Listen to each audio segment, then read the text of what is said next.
Welcome to Leka Eto Speak YouTube channel. Thanks for watching. Please don't forget to subscribe. Lovers all over the world, fídíò ilé tí a fẹ́ ṣe yìí lórí awuyewuye tá a ti ń gbọ́ nípa ọ̀rọ̀ Bisola Badmus àti Alhaji Wasiu Ayinde, nípa ọ̀rọ̀ pé ó ṣe ọmọ láàrin àwọn méjèèjì kò sí ọmọ, nípa ọ̀rọ̀ wípé ó ní brain tumor kò ní brain tumor. Àwọn èèyàn sọ̀rọ̀ wọn jáde àti gbọ́ oríṣiríṣi ọ̀rọ̀ táwọn èèyàn ti sọ nípa Alhaji King Wasiu Ayinde Marshal. Àwọn èèyàn sọ a lot of ọ̀rọ̀. Àwọn èèyàn pe àkíyèsí wọn wípé kí wọ́n tún ọ̀rọ̀ yẹn kí wọ́n tún rò, kí wọ́n ṣe dáadáa torí àtúbọ̀tán. So a lot of ọ̀rọ̀ láti gbọ́. Màmá yìí náà tá ń play fídíò wọn yìí, wọ́n sọ̀rọ̀ ìsítí, wọ́n sọ̀rọ̀ ìbẹ̀rù, wọ́n sọ̀rọ̀ àtúbọ̀tán.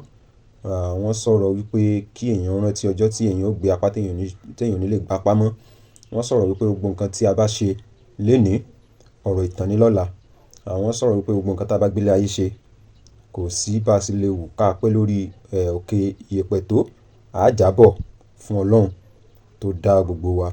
So a lot of ọ̀rọ̀ contribution làwọn èèyàn ti sọ. A dẹ̀ rí bí àwọn èèyàn bọ́n ti ṣe ń dáwó fún Bisola Badmus. A rí àwọn èèyàn tí wọ́n fún ọmọ ẹ̀ náà ní scholarship. So gbogbo àwọn nǹkan yìí náà níyà yìí sọ wípé ṣó yẹ kó rí bẹ́ẹ̀ ní ojú ayé King Wasiu Ayinde Marshal. So kò kí ń ṣẹ́nu mi lẹ́ tí máa gbọ́ a lot. So mo máa play fídíò woman yìí fún yín. So tẹ máa gbọ́ ọ̀rọ̀ tí màmá yìí sọ nípa King Wasiu Ayinde àti Eniola Badmus. And àfáà kan náà tún sọ̀rọ̀. Wọ́n tún mú ọ̀rọ̀ nínú ẹ̀sìn. Wọ́n mú ọ̀rọ̀ nínú ìwé tó jẹ́ Quran. Àwọn náà tún fi sọ̀rọ̀. Wọ́n tún fi ṣe wáàsí. Ṣé rí gbogbo àwọn nǹkan tá a máa mú wá fún yín yìí, ẹ̀kọ́ ni ló jẹ́. So because tí nǹkan bá ṣẹlẹ̀, kò sí bí èèyàn ṣe ní rí ẹ̀kọ́ kan tàbí méjì kan bẹ́ẹ̀. So ẹ farabalẹ̀ kẹ́ bá wọ́n fídíò. Mẹ́sẹ̀gì mi yìí Wasiu Ayinde K1 Ultimate àbí kí lorúkọ wọn, ẹ̀yin lẹ ní. Kí ló dé tọ́pọ̀lọpọ̀ obìnrin ń sunkún látara yín? Kí ló dé tínú obìnrin ń bàjẹ́ látara yín? Kí ló dé tẹ́ ń traumatize àwọn obìnrin? Kí ló dé tí wọ́n ń sá kíjo níwájú yín? Kò sẹ́ni tó mọ ibi tílé ayé ó pín sí o. Ẹ ṣọ́ra yín. Wọ́n sọ pé ọmọ Bisola Badmus tó bí fún yín, wọ́n ní ẹnìkan sọ wípé òun fún un ní scholarship. Wasiu Ayinde, sẹ́yìn lẹ fún ọmọ yẹn ní scholarship ni wípé ẹ mọ̀ tọ́ títí tí yóò fi parí, àbí ẹnìkan tí wọn ò fẹ́ dárúkọ rẹ̀ òun náà ló fún ní scholarship? Tó bá jẹ́ pé kò kí ń sí ẹ̀yin tí ẹ̀ sì kú, ó lẹ́nìkan fẹ́ fún ọmọ yín ní scholarship, ẹ fọwọ́ bojú ní gbogbo ibikíbi tẹ́ ẹ bá wà. Kò dáa. Yorùbá sọ wípé láìkú ẹ̀gìrì, wọ́n ní wọn ò kí ń fawọ́ rẹ̀ rán gbẹ̀du. Ẹ wo àwọn ọmọ ẹyọ kọ̀ọ̀kan. Ìkan lọ ṣe mòlúùdì nílọrin níjọ́ ní. Níbi ojú ọ̀nà lẹ́yìn àti ìyá rẹ̀ ti pàdé tí ìyá rẹ̀ kúnlẹ̀ tó kí yín. Lady kan wà ní Canada. Mi ì fẹ́ dárúkọ wọn. Ojoojúmọ́ tó bá ti gbọ́ yín yóò mọ kégbe ní rárá. Kí lẹ ṣe fún un? Èyí tó lọ bá yín joyè, wọ́n sọ pé ẹ̀yin pẹ̀lú rẹ̀ ti túká. Èyí tẹ́ ẹ fẹ́ kẹ́ ẹ tó ṣe yẹn, wọ́n lẹ ti túká. Ẹ má fa àyà àwọn èèyàn yà pẹ́rẹpẹ̀rẹ. Nítorí tó jẹ́ pé mo ń bọ̀ wá Ọlọ́run kò yá lógún ọdún. Ọ̀pọ̀ ìgbà èèyàn máa ń ní owó téèyàn ò ní rí ẹni tí yóò bá yàn náà. K1 Wasiu Ayinde, gbogbo ayé tẹ́ ń jẹ yìí, ó náà ni àwọn tàná jẹ. Ṣùgbọ́n ẹ ṣọ́ra sí. Alágbára ẹ rọra, ilẹ̀ ń yọ̀. Kí ni èròǹgbà ọkàn yín nígbà tẹ́ bá fẹ́ sùn lé àwọn obìnrin? Mo rántí ọdún kan tí àwọn èèyàn ń fowó súnmọ́ yín. Àlùbáríkà, tẹ́ bá ń ronú òní, ẹ máa rántí ọ̀la. Olúwa ọlọ́lá, òun ló ṣe yín ní ẹni táyé ń fẹ́. Ẹni táyé bá sì ń fẹ́ kì í ní àrùn kankan. Àmọ́ torí tí Ọlọ́run ṣe yín ní ẹni táyé ń fẹ́, ẹ má fi dayé àwọn èèyàn rú. Obìnrin tó ń sọkún lára yín, ó ti pọ̀ jù. Wàsíù Àyìndé, gbogbo wa la bìlífù pé àlìjẹ́nnà wà, gbogbo wa là á sì ń ṣiṣẹ́ àlìjẹ́nnà, ṣùgbọ́n nǹkan kékeré ni yóò dà àlìjẹ́nnà èèyàn nù. Bó ṣe wá wù kéèyàn ó ṣe tó, gbogbo wà téèyàn bá hù èèyàn kẹsàn-án rẹ̀ kéèyàn tó kúrò láyé yìí o. Tẹ́ bá lówó lónìí tọ́lọ́run gbé iyì pàdé yín, ẹ lò dáadáa. Ẹ má fi pa àwọn obìnrin lẹ́kún mọ́, ẹ má fi dà wọ́n láàmú mọ́, ẹ má fi kọmọ sí wọn láyà mọ́. Tẹ́ bá wà láyé Wàsíù tí ẹnìkan wá ń tọ́ ọmọ yín, oríire tó wà ń bẹ dà. Mo gbà yí pé kì í ṣe ẹnìkan kọ́ ni yóò tọ́ ọmọ yín. Ọmọ tó wà lọ́wọ́ Bísọ́lá Badmus tẹ́ ẹ sọ pé ẹ̀yin lẹ ní òun, mo mọ̀ pé ẹ tọ́ nǹkan yín nítorí àtúbọ̀tán. Mo mọ̀ pé àwọn kan ti wà tẹ́ ẹ ti tọ́. Ẹ tọ́ àwọn náà. Ẹ má tún fi ayé àwọn ọmọ yìí ráre, nítorí ọ̀la ayé íńtánẹ́ẹ̀tì la wà táwọn ọmọ ò mọ̀ rí. Ọ̀pọ̀lọpọ̀ òbí ò lè ti create story tí yóò jẹ́ káwọn ọmọ fẹ́ẹ́ lè pokùnso tí wọ́n bá dàgbà. Wàsíù Àyìndé, ẹ tún àárín ṣe. Bámi tún ṣe Olúwa, bámi tún ṣe Olúwa ẹlẹ́dà,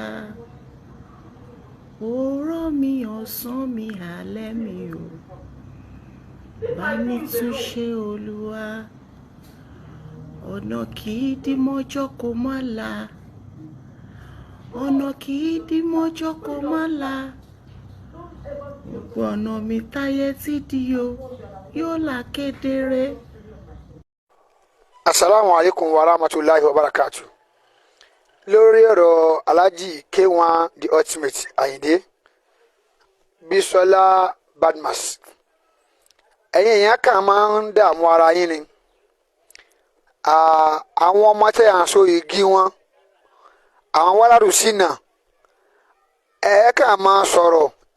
Ṣé ẹ̀ṣọ́ ṣọ́ọ̀ṣì tó ti so igi tí wọ́n ti pa wọ́n pọ̀ pọ́n di ọkọ àtìyàwó, ẹ̀sùn àfáà tó so igi wọn, wọ́n gbà ń bára wọn sùn lásán ló doyún.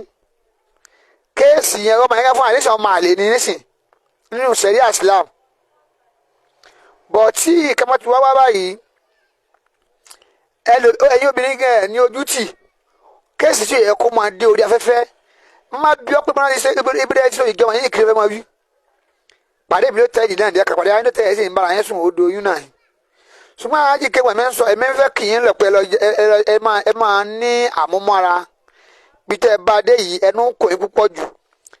Bí bàtà bá sì ti ń dún ládùn jù ó fẹ́ ya ni. Bí bàtà bá ti ń dún panlápanlá ó fẹ́ ya ni. Ẹ̀yin lánàá ẹ̀yin lẹ́nu lójoojúmọ́. Bí ìyàwó bá ti papọ̀ jù èyí para níràwọ̀ mọ́ ni kì í ṣèpè o. Ṣùgbọ́n ọmọ yìí àmọ́ tó di lọ́la ẹ tẹ́kì responsibility yín lórí rẹ̀ torí ẹ̀ mọ́ tó di lọ́la o. Ọmọ tá fojú di ńgbà mí ó lè padà igi tá fojú di ó lè padà gún ni lójú. Ṣùgbọ́n ẹ̀yin obìnrin ẹ̀yin bẹ̀rẹ̀ látòrí èyí tí ẹ ń kígbe pé kó yà tẹ́kì ẹ bébì rẹ̀ ni mo bá sọ lé lórí. Bébì wo ọmọ àlè nínà tó ẹ̀ so igi ara yín gbàmì èèyàn wọn ò ní sọ̀rọ̀ síbi tọ́rọ̀ wà.